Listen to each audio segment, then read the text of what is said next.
प्रेम का गणित कैसा होता है, प्रस्तुत है करेला पुस्तक का एपिसोड 9। अंग्रेजी में एक कहावत है, When the love is thick, fault is thin. When the love is thin, fault is thick. जब प्रेम प्रगाढ़ होता है तब भूल छोटी लगती है और जब प्रेम कम होता है तब भूल बड़ी लगती है। अत्यंत प्रिय शीशे का झूमर नौकर से टूट जाए तो व्यक्ति क्या दंड करेगा? विनीत पुत्र से टूट जाए तो क्या सजा देगा? प्रेमालु पत्नी से टूट जाए तो क्या दंड देगा? और स्वयं से टूट जाए तो क्या दंड देगा? नुकसान समान होने के बावजूद सजा में फर्क क्यों पड़ जाता है? जवाब स्पष्ट है कि नौकर की भूल जितनी अक्षम्य लगती है उतनी पुत्र की नहीं लगती है। जितनी पुत्र की भूल लगती है उतनी पत्नी की भूल नहीं लगती है और जितनी भूल पत्नी की लगती है उतनी अपनी नहीं लगती है। यहाँ तक कि स्वयं से टूटने पर भी भले ही दिल में कदाचित दुख हो लेकिन दंडित करने जैसा तो नहीं ही लगता है। यह है प्रेम का विचित्र गणित।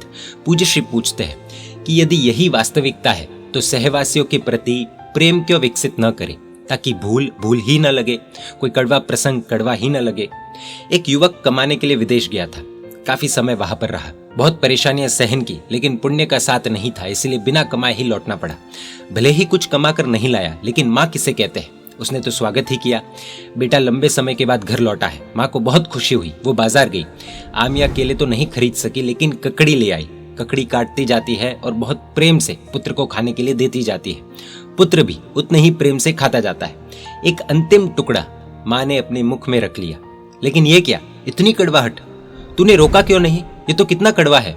माँ के पूछने पर बेटे ने हंसकर कहा, माँ ककड़ी कड़वी थी लेकिन उसे परोसने वाले हाथ और हृदय तो मीठे थे ना, फिर ककड़ी मीठी नहीं लगेगी?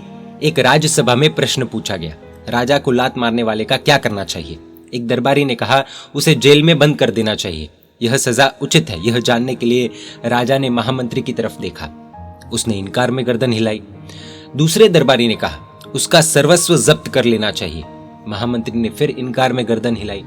फांसी पर लटका देने की तीसरी सलाह में भी महामंत्री ने सहमति नहीं दी। अंततः राजा ने महामंत्री से ही पूछ लिया, इनाम में खिलौना अथवा सोने का हार देना चाहिए।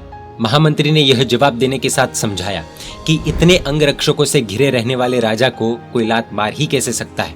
हाँ, बाल राजकुमार के साथ खेलते समय वही आपको अपने नन्हे पैरों से लात मार सकता है, अथवा रात को सोते समय महारानी का पैर आपको लगने की संभावना है तो नन्हे राजकुमार को खिलौना ही दिया जा सकता है ना, और महारानी को तो हार ही दिया जा सकता है ना।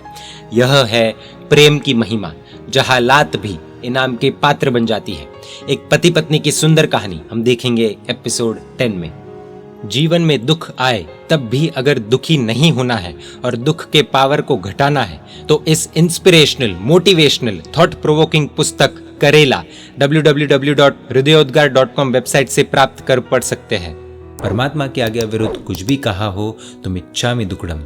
जय जिन शासन, जय महावीर।